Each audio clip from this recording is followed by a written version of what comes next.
Fire સેફટીને લઈને પણ થયા છે. અમારી સાથે સ્ટુડિયોમાં ઉપસ્થિત છે નિવૃત્ત ચીફ ઓફિસર ફાયર વિભાગના. તેમની સાથે વાત કરીએ અને એ સમજવાનો પ્રયત્ન કરીએ કે અહીં શું ધારાધોરણ હોય છે અને કયા ધારાધોરણનું ઉલ્લંઘન કરવામાં આવ્યું છે. રાજેશ સર, સૌથી પહેલા અત્યારે આપની સાથે એ જાણવાનો પ્રયાસ છે, આપ વહીવટી રીતે જોવા જાઓ તો તમામ પ્રક્રિયાથી વાકેફ છો. અહીં આ ઘટનામાં શું ઉણપ રહી? કારણ કે ફાયર સેફટીને લઈને કેટલાય ધારાધોરણ નક્કી કરાયેલા છે, કયા ધારાધોરણનું ઉલ્લંઘન થયું? કે જે ગઈકાલની દુર્ઘટના બની છે એમાં મૃતકોને મારી શ્રદ્ધાંજલિ અર્પણ કરું છું. એમના સ્વજનોને મારું સાંત્વના છે.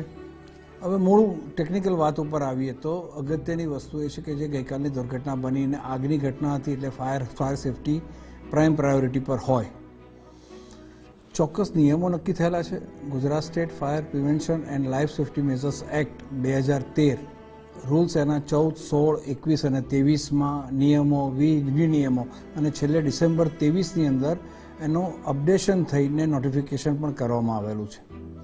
નેશનલ બિલ્ડિંગ કોડની જે ગાઈડલાઈનો બનેલી છે એ નેશનલ બિલ્ડિંગ આપણે કોડની ગાઈડલાઈનો પ્રમાણે એક્ટમાં જે જોગવાઈ કરવામાં આવી છે એના નિયમો બન્યા છે. એમાં આ તમામ પ્રકારની યુટિલિટી, રેસિડેન્શિયલ બિલ્ડિંગ હોય કે કોમર્શિયલ હોય, પબ્લિક ગેધરિંગ લોકેશન હોય કે એસેમ્બલી બિલ્ડિંગ હોય, પરમેનન્ટ સ્ટ્રક્ચર હોય કે ટેમ્પરરી સ્ટ્રક્ચર હોય, આ બધી બાબતોના નિયમો એક ચોક્કસ સુનિશ્ચિત કરવામાં આવેલા છે. એ પ્રમાણે આ જે ગેમ ઝોન હતો એનું ગેમ ઝોનનું ટેમ્પરરી જે સ્ટીલ સ્ટ્રક્ચર બનેલું હતું. પહેલાં તો ટેમ્પરરી શબ્દ એને કેવી રીતે કહેવાય, આ નક્કી કોણે કર્યું કે આ ટેમ્પરરી હતું? આ તો પરમેનન્ટ હતું. વેલ્ડિંગ કરીને આપણે સ્ટ્રક્ચર ઊભું કરેલું, સ્ટીલ સ્ટ્રક્ચર પરમેનન્ટ ઉપયોગ માટે ઊભું કરેલું હતું. ટેમ્પરરી સ્ટ્રક્ચર કે આજે બાંધ્યું ને કાલે છોડીને લઈ ગયા એ ટેમ્પરરી સ્ટ્રક્ચર છે. પણ આ જે સ્ટ્રક્ચર હતું એ કાયમી આપણે વપરાશ માટેનું હતું અને જે રીતનું સ્ટ્રક્ચરની ડિઝાઇન હતી એ પ્રમાણે એમાં જે એના વપરાશની શક્યતાઓ નક્કી કરેલી હતી કે એક ગેમ છે અથવા તો 5 ગેમ છે અને એક ગેમમાં આટલા બાળકો એક સાથે રમાડી શકાય. એ બાળકોને રમાડતી વખતે એનું ધ્યાન રાખવાવાળા એના સુપરવાઇઝર આટલા હશે. એ બધું મળીને એક એરિયામાં કુલ આટલા બાળકોને આટલો સ્ટાફ મળીને આટલી સંખ્યા હશે. તો કુલ આટલા ગેમ ઝોન છે તો એમાં કુલ આટલા બાળકોને આટલા માણસો એની મેક્સિમમ કેપેસિટી પ્રમાણે હોઈ શકે. તો એની એન્ટ્રી શું હશે, એની એક્ઝિટ શું હશે, એની વિડ્થ, એની લંબાઈ, ઊંચાઈ, પહોળાઈ શું હશે, એ બધા એના ધોરણો કાયદાની જોગવાઈ પ્રમાણે, એનબીસીની ગાઈડલાઇન પ્રમાણે મીન્સ ઓફ એસ્કેપ અને એગ્રેસમાં નક્કી કરેલા છે. 1 મિનિટમાં એક સાથે કેટલા લોકોને નીકાળવાના હોય તો કેટલા માણસો કઈ ફોર્મેશનમાં નીકળી શકે એના પણ ધારાધોરણો નિયત થયેલા છે. આ તમામ પરિસ્થિતિમાં જે સ્ટ્રક્ચર બનાવવામાં આવ્યું તો સ્ટ્રક્ચરની ડિઝાઇનમાં ક્યાં ઉણપ રહી ગઈ, કેમ ઉણપ રહી ગઈ, આની ડિઝાઇન કોણે બનાવી, આ મકાન, આ બિલ્ડિંગ બનાવતી વખતે બાંધકામની રજા ચિઠ્ઠી લેવામાં આવી છે કે નહીં, એનું ઇન્સ્પેક્શન થયું છે કે નહીં, એનું બીયુ પરમિશન આપવામાં આવી છે કે નહીં. અને ફાયર સેફટીની વાત કરીએ તો ફાયર સેફટીની વાતમાં સવાલ એ છે કે 2 તબક્કે ફાયર ડિપાર્ટમેન્ટ આમાં પિક્ચરમાં આવતું હોય છે. પહેલાં કોઈ પણ બિલ્ડિંગનો વપરાશ શરૂ કરતાં પહેલાં એનો પ્લાન ઓપિનિયન લેવામાં આવતો હોય છે. એ પ્લાન ઓપિનિયન વખતે બિલ્ડિંગ બાંધતા પહેલાં જે બિલ્ડિંગ બાંધવાના છો તમે એ બિલ્ડિંગમાં મેક્સિમમ જે ફાયર લોડ નક્કી થવાનો છે એ પ્રમાણે શું જોખમ છે અને એ જોખમમાં છે કેટલા સલામતીના સાધનો કઈ રીતે, ક્યાં આગળ, કેવી રીતે, કઈ ક્વોલિટીના, કઈ ગુણવત્તાના રાખવામાં આવશે એના ધારાધોરણ પ્રમાણે એક અભિપ્રાય આપવામાં આવે છે. એ અભિપ્રાય મુજબ જે તે માલિક, વપરાશકાર કે આયોજકે એનો અમલ કરવાનો હોય છે અને એ અમલ કર્યા પછી એ એપ્લિકેશન કરીને ડિપાર્ટમેન્ટ પાસે એનું ફિઝિકલ વેરિફિકેશન અને ઇન્સ્પેક્શન કરાવવામાં આવે. ડિપાર્ટમેન્ટ આ બંને તબક્કે એ સિસ્ટમ એની ટેકનિકલ રિક્વાયરમેન્ટ પ્રમાણે ઓકે થાય પછી એનું એનઓસી આપવામાં આવે. અહીં સંકલન પણ હશે ને, આપે જે વાત કરી, કારણ કે બીયુ પરમિશન હોય કે પછી અલગ અલગ જે બંધારણ છે, જે માળખું છે તેની પરમિશન પણ લેવાની છે. આપે એ પણ જણાવ્યું કે એન્ટ્રી અને એક્ઝિટને લઈને પણ ધારાધોરણ છે, તો એરિયા અનુસાર એ નક્કી થતું હશે. એ કોણ નક્કી કરશે? કારણ કે અહીંયા એવી પણ ચર્ચા હતી કે એક્ઝિટ અને એન્ટ્રીનો ગેટ એક જ હતો, આખરે ઘણા લોકો બહાર ન નીકળી શક્યા. આ તો આખું સ્ટ્રક્ચર જ ટેમ્પરરી નામ આપીને ઊભું કરી દેવામાં આવ્યું હતું. તો આ સ્ટ્રક્ચર માટે કઈ કઈ પરમિશન જોઈએ, એ કોઈ પરમિશન લેવામાં ન આવી? બિલ્ડિંગના પ્લાનિંગ લેવલે બિલ્ડિંગનો પ્લાન બાંધકામ માટેનો મંજૂર કરાવવાનો હોય, જ્યારે ટેમ્પરરી હોય કે પરમેનન્ટ હોય. કન્સર્ન એસ્ટેટ ડિપાર્ટમેન્ટ કે જે બી સ્થાનિક ડિપાર્ટમેન્ટ હશે ત્યાંનું રાજકોટનું, એ પ્રમાણે એને મંજૂરી આપવાની હોય. એ પ્રમાણે બિલ્ડિંગ એના તબક્કાવાર બાંધકામના સ્ટેજ પ્રમાણે બંધાય છે કે નહીં એનું મોનિટરિંગ થતું હોય. એ બિલ્ડિંગ બની ગયા પછી એમાં ફાયરના જે સજેશન્સ આપવામાં આવેલા છે એ પ્રમાણે સિસ્ટમનું એરેન્જમેન્ટ્સ કરેલી છે કે નહીં એનું મોનિટરિંગ થાય, સિસ્ટમનું ઇન્સ્ટોલેશન્સ થાય, એનું ઇન્સ્પેક્શન થાય. તો એસ્ટેટ ડિપાર્ટમેન્ટ, ફાયર ડિપાર્ટમેન્ટ, ત્યાં જે ઇલેક્ટ્રિફિકેશન જે કરવામાં આવ્યું છે તો ઇલેક્ટ્રિફિકેશન એના રિક્વાયર લોડ પ્રમાણે કરવામાં આવ્યું છે કે નહીં, એના safety gears, ELCB switch, MCB switch, RCCB switch અને એનું પ્રોપર ડિસ્ટ્રીબ્યુશન થયું છે કે નહીં. કારણ કે સ્ટીલ સ્ટ્રક્ચર હતું. જ્યારે ઇલેક્ટ્રિકલ વાયરિંગની વાત કરીએ તો ઇલેક્ટ્રિકલ જ્યારે આવી કોઈ જગ્યાએ અકસ્માત થાય, આગ લાગે અને ઇલેક્ટ્રિકલ કેબલનું ઇન્સ્યુલેશન ડિટેચ થાય અને જ્યાં સુધી ઇલેક્ટ્રિકલ સપ્લાય ડિસકન્ટિન્યુ ના થાય અને જો એ સ્ટીલ સ્ટ્રક્ચર જોડે કનેક્ટ થાય, એને અડકે તો એનો કરંટની કંડક્ટિવિટી બધે જ ફેલાતી હોય. આ અકસ્માતની તીવ્રતામાં વધારો કરતું હોય છે.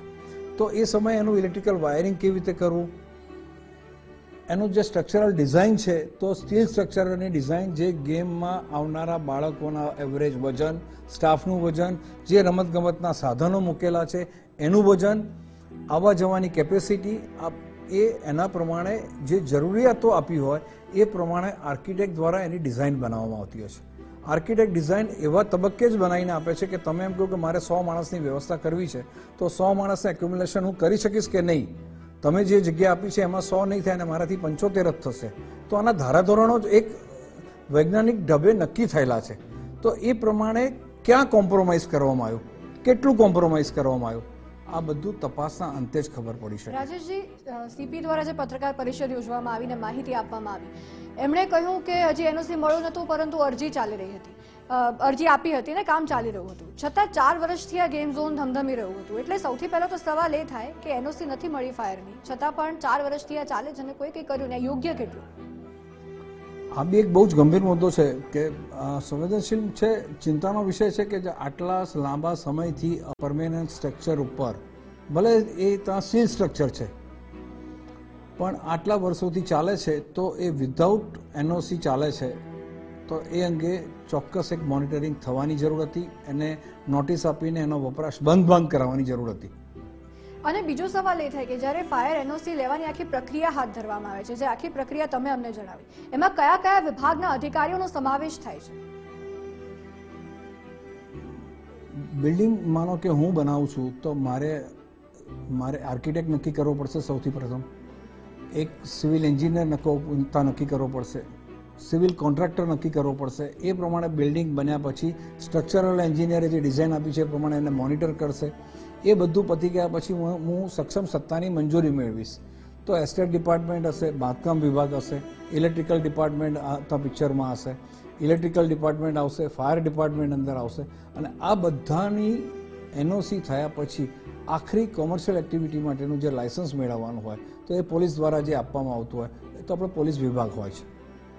અહીં એક સવાલ એવો પણ થઈ રહ્યો છે, કારણ કે આ જે આપણે સેફટીની વાત કરી રહ્યા છીએ, સેફટીની વાત બરાબર છે, પરંતુ આપણે આટલા વર્ષોમાં જો 2019થી વાત કરીએ તો જેટલા પણ એવી દુર્ઘટનાઓ જોઈ છે, પછી તક્ષશિલા કાંડ હોય, અમદાવાદ શ્રેય હોસ્પિટલ કાંડ હોય, આ બધી ઘટનાઓમાં જ્યારે આગ લાગે છે ત્યાંમાંથી લોકોને બચાવવાના છે, એને કારણે જ હાઈકોર્ટે મોટા પાયે દંડનીય કાર્યવાહી પણ કરી અને ફટકાર પણ લગાવી અને કામગીરી કરાવી.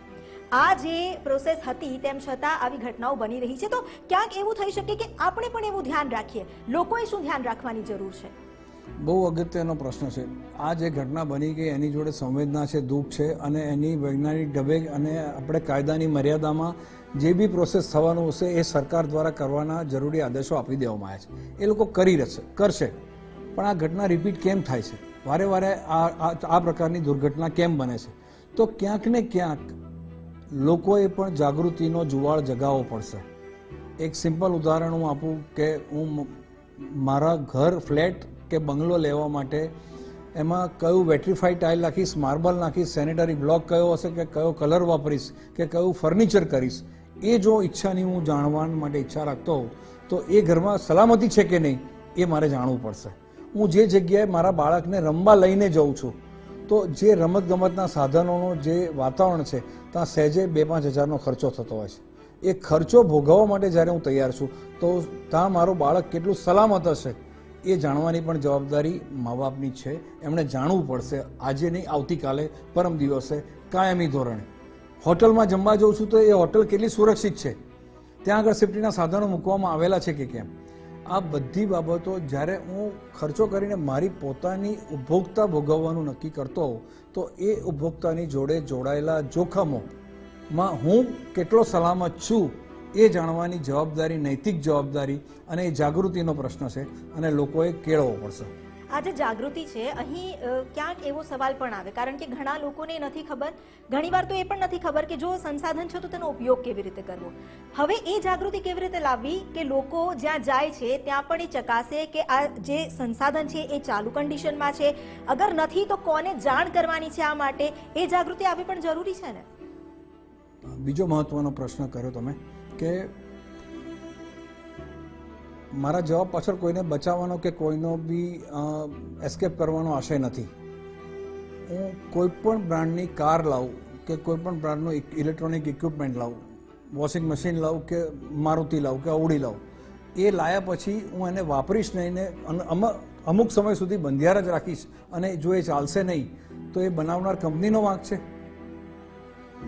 જ્યારે હું ફાયર સેફ્ટીના સાધનો મારી સલામતી માટે મારા ખર્ચે મારા વિસ્તારમાં નંખાવતો હોઉં તો એ કેવી રીતે કાર્ય કરે છે, એને કાર્ય કરવા માટે મારે વાપરવાના હોય તો ફાયર સર્વિસનો રિસ્પોન્સ ટાઈમ 15 થી 20 મિનિટ ઓન એન એવરેજ આપણા ત્યાં રાજ્યમાં છે.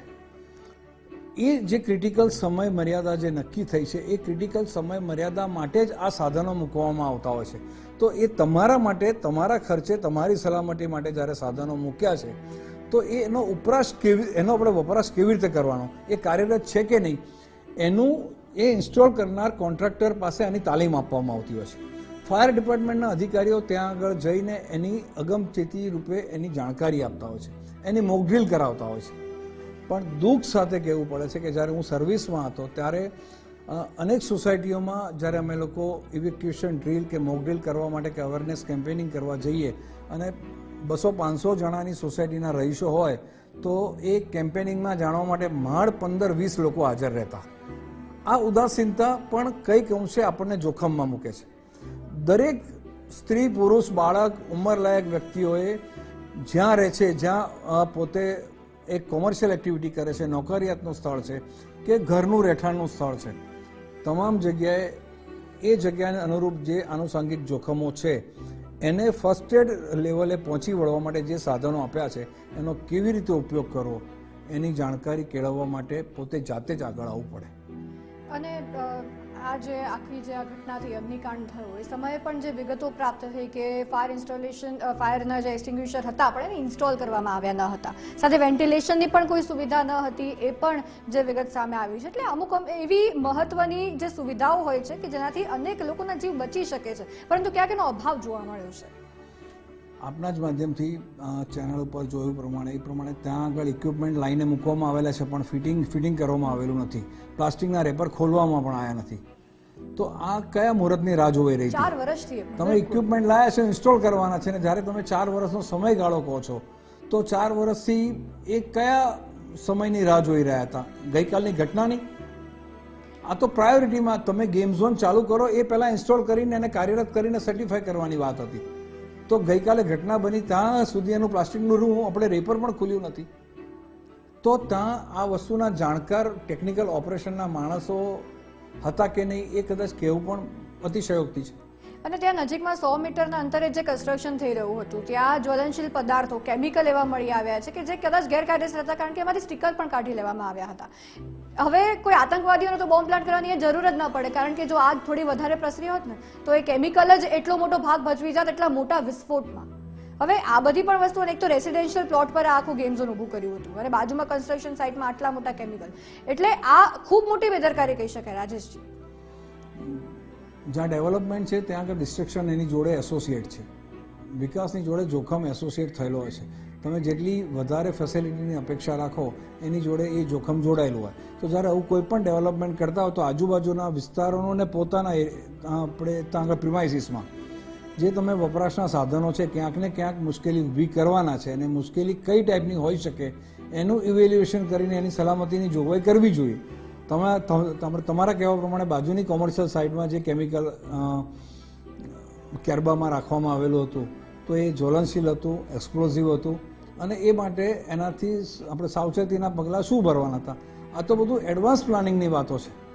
આ તો આપણે ઘટના બની ગયા પછી આની ચર્ચા કરીએ છીએ કે જ્યારે આપણને ધ્યાનમાં આવેલું છે.